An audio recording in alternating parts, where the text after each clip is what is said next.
दिन के बाद, आज से 2 दिन के बाद मैं सीएम की कुर्सी से इस्तीफा देने जा रहा हूं।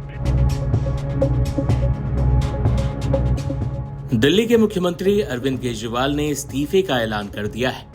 17 सितंबर को अरविंद केजरीवाल इस्तीफा दे देंगे। इसके बाद से ही इस बात पर कयासों का बाजार गर्म है कि दिल्ली का अगला मुख्यमंत्री कौन होगा। आम आदमी पार्टी को जानने वाले जानते हैं कि अंतिम फैसला अरविंद केजरीवाल का ही होगा। लिहाजा इस वीडियो में हम आपको उन चेहरों के बारे में बताएंगे जिन्हें अरविंद केजरीवाल की जगह दिल्ली का अगला मुख्यमंत्री बनाया जा सकता है। बता दें कि यह ऑफर केवल चंद महीने दूर दिल्ली चुनाव तक है। उसके बाद अगर जीत मिलती है तो अरविंद केजरीवाल ही मुख्यमंत्री होंगे। सुनिए इस्तीफे का ऐलान करते हुए केजरीवाल ने क्या कहा था।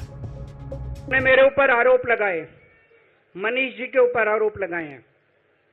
इस देश का जो सबसे कठोर कानून है ईडी का कानून, पीएमएलए, जिसमें बेल भी नहीं मिलती, बेल मिलनी भी मुश्किल है, उसके अंदर हमारे ऊपर तरह तरह के इन लोगों ने आरोप लगाए हैं। कोर्ट से हमको बेल मिल गई, उसके बावजूद आज की तारीख में, आज जो स्थिति है, इससे फालतू कोर्ट और कुछ नहीं कर सकता था जितना कोर्ट ने कर दिया हमारे पक्ष में। हम कोर्ट के बहुत शुक्रगुजार हैं। कोर्ट ने हमें बेल दे दी, अभी बेल तक ही दे सकता था। अब ये केस चलेगा। मैंने वकीलों से पूछा, मैंने कहा मेरा दिल कहता है कि जब तक ये मैं कोर्ट से बरी होके ना आ जाऊं तब तक मैं सीएम की कुर्सी पे नहीं बैठूंगा। उन्होंने कहा जी ये 10 साल चलेगा केस, कोई कह रहा है 15 साल चलेगा केस, कोई कह रहा है 20 साल चलेगा केस। तो केस ये अभी लंबा चलेगा। आज कोर्ट जितना कर सकता था, कोर्ट ने हमारे पक्ष में निर्णय लिया है, हमें बेल दे दी। उन्होंने ऐसे कानून में जिसमें बेल मिलनी नामुमकिन होती है, उन्होंने बेल दे दी।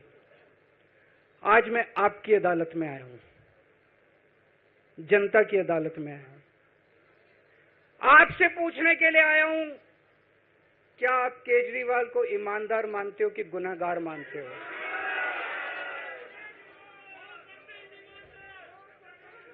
मैं दिल्ली की जनता से पूछना चाहता हूं, मैं देश की जनता से पूछना चाहता हूं कि क्या केजरीवाल ईमानदार है कि गुनहगार है?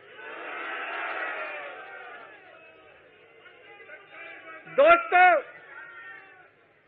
2 दिन के बाद, आज से 2 दिन के बाद मैं सीएम की कुर्सी से इस्तीफा देने जा रहा हूं।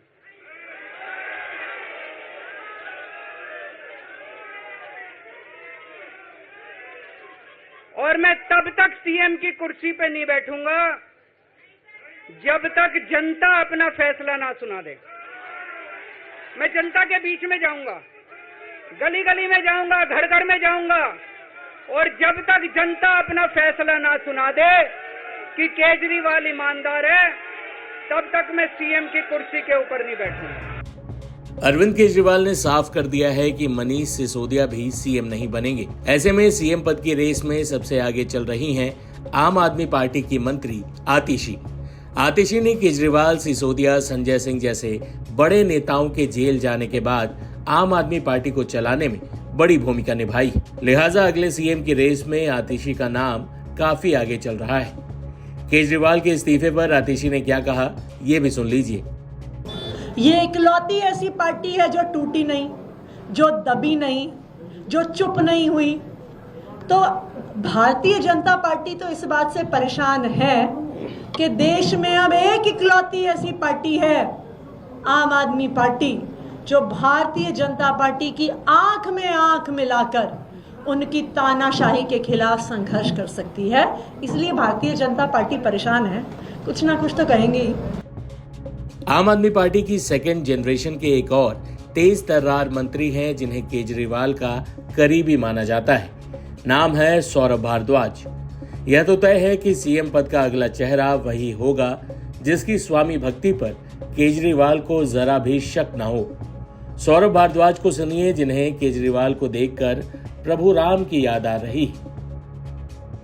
आज लोगों के मन में बहुत नाराजगी है कि एक ईमानदार आदमी के पीछे पूरी की पूरी केंद्र सरकार पड़ गई और उस बेचारे को जेल तक लेके गए।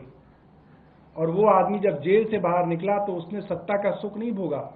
उसने कहा कि मैं अब जनता की अदालत में जाऊंगा, जब तक जनता नहीं कहेगी तब तक इस मुख्यमंत्री की कुर्सी पर नहीं बैठूंगा। कई चर्चाएं हो रही हैं, अलग अलग चर्चाएं हो रही हैं। कुछ लोग तो ये कह रहे हैं कि सर सतयुग में सुना था भगवान राम ने परिस्थितियोंवश राजगद्दी का त्याग किया था और 14 साल के वनवास पे चले गए थे। अयोध्या की सारी जनता रो रही थी, बिलख रही थी कि राम आप मत जाइए, आप इस सिंहासन पे बैठिए, मगर मर्यादा के कारण, परिस्थितियों के कारण राम उस सिंहासन को छोड़ के चले गए और 14 साल के वनवास पे रहे। राघव चड्ढा का नाम भी दिल्ली के नए मुख्यमंत्री के तौर पर उछाला जा रहा है। हालांकि राघव विधायक नहीं बल्कि सांसद हैं, लेकिन मुख्यमंत्री बनने के लिए यह रुकावट नहीं है। सुनिए केजरीवाल से मिलने गए राघव चड्ढा ने क्या कहा था। दिल्ली तय करेगी कि मुख्यमंत्री ईमानदार हैं कि नहीं है। अरविंद केजरीवाल जी ने 2020 में काम के नाम पर वोट मांगा था और कहा कि अगर मैंने काम किया है तो मुझे वोट देना, मैंने काम नहीं किया तो मुझे वोट नहीं देना। आज उनपे तौमतें लगाई गई, आरोप लगाया गया। आज मुख्यमंत्री जी ने अपनी ईमानदारी की परीक्षा, अग्नि परीक्षा देने का फैसला लिया है। दिल्ली की जनता मुख्यमंत्री को ईमानदार घोषित करेगी झाड़ू का बटन दबाकर। और अब आने वाला 2025 का दिल्ली चुनाव, दिल्ली की जनता उस चुनाव के माध्यम से अपने मुख्यमंत्री को ईमानदार घोषित करेगी। जैसे दीवार पिक्चर में अमिताभ बच्चन के हाथ पे लिखा था, वैसे ही दिल्ली की जनता उसके ठीक उलट अपने हाथ पर लिखेगी। हालांकि जानकारों की माने तो राघव चड्ढा को मुख्यमंत्री बनाए जाने की संभावना बेहद कम है। उनसे ज्यादा प्रबल दावेदार के तौर पर सीएम अरविंद केजरीवाल की पत्नी सुनीता केजरीवाल को देखा जा रहा है। हालांकि ऐसी सूरत में केजरीवाल पर परिवारवाद के आरोप लगेंगे, जो इस कयास भर से लगने भी शुरू हो गए। ऐसे में दिल्ली के नए मुख्यमंत्री के तौर पर चेहरा कौन होना चाहिए, इस पर विपक्ष के नेताओं का क्या कहना है, वो भी सुन लीजिए। जो बनाएंगे और गिराएंगे, जो उस पे ने चार्जेस लगाए थे वो ये प्रूव नहीं कर सके, इसलिए वो पब्लिक में जाना चाहता है क्योंकि लोग फैसला करें। और ये बहुत अच्छी बात है कि वो कुर्सी का भूखा नहीं रहा, उसने कुर्सी छोड़ दी। जब उसको अभी बहुत वक्त था, मगर नहीं, मुझे कुर्सी नहीं चाहिए, मुझे लोगों का एतमाद चाहिए। ये बहुत बड़ी चीज़ है जमहूरियत में। सुप्रीम कोर्ट ने जो उनको जमानत दी है वो कंडीशनल है। फाइलों पे दस्तखत नहीं कर सकते, फाइलों के फैसले नहीं कर सकते। तो अगर वो फाइलों के फैसले नहीं करेंगे, फाइलों पर दस्तखत नहीं करेंगे, तो वो मुख्यमंत्री कैसे रह सकते हैं? फिर तो फाइलों का अंबार लग जाएगा। इसलिए उनकी मजबूरी है कि वो इस्तीफा दें। 2 दिन के लिए शायद वो ये तय नहीं कर पा रहे कि कौन मुख्यमंत्री बने। कहा जाता है कि वो अपनी पत्नी को बनाना चाहते हैं, जिसको भी बनाना चाहते हो, इसीलिए गालिबन वो 2 दिन का टाइम ले रहे हैं, वरना तो उन्हें इस्तीफा दे ही देना चाहिए था। देखिए, भारतीय जनता पार्टी का जहाँ तक ताल्लुक है, वो तो चाहते हैं विपक्ष के जितने मुख्यमंत्री हैं सब इस्तीफा दे दें, अकेला केजरीवाल ना दे। ये तो सत्ता के भूखे लोग हैं और ये विपक्ष के नेताओं पर सिर्फ हमला करते हैं, बजाय इसके कि आप सत्ता में हैं, आप भारत सरकार आपके पास है, बहुत सारे प्रांतों में सरकार है, आप जनता के काम करें, विकास के काम करें। वो सब ना करके सिर्फ विपक्ष पे हमला बोलते हैं। ये उनका निर्णय है, वो किसको मुख्यमंत्री बनाते हैं या वहां पे क्या होता है। लेकिन कांग्रेस पार्टी हर चुनौती के लिए तैयार है। राजनीतिक जो भी चैलेंज आएगा उसका डटकर मुकाबला करेंगे। हर राज्य में हरियाणा, कश्मीर में चुनाव हो रहे हैं, दोनों राज्यों में हम सरकार बनाएंगे और दिल्ली में जो भी निर्णय होगा उसको मजबूती से कांग्रेस पार्टी आगे लड़ेगी। केंद्रीय एजेंसीज तो बीजेपी के ही ऑफिस से चलती है और अगर आप देखें तो जो अरविंद केजरीवाल साहब है, निडर है, एक निडर लीडर है और वही बिना डरते हुए आज लड़ते हैं, संविधान के लिए लड़ रहे हैं, देश के हित के लिए लड़ रहे हैं। वैसे ही सिसोदिया जी है, हमारे यहाँ सूरज चौहान अभी भी अंदर है, लेकिन वो भी लड़ रहे हैं।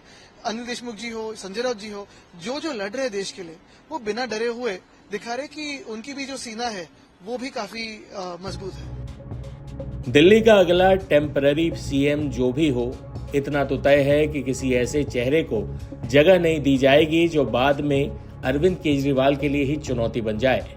लिहाजा दिल्ली का नया मुख्यमंत्री एक अनजान सा विधायक भी हो सकता है। अरविंद केजरीवाल ने इस्तीफे का ऐलान कर बड़ा दांव तो चल ही दिया है। अब मुख्यमंत्री के चेहरे के जरिए वो दूसरी बाजी भी जीतना चाहेंगे, लेकिन यहीं पर पेच फंस भी सकता है। बिहार में जीतन राम मांझी और झारखंड में चंपई सोरेन का उदाहरण सामने है।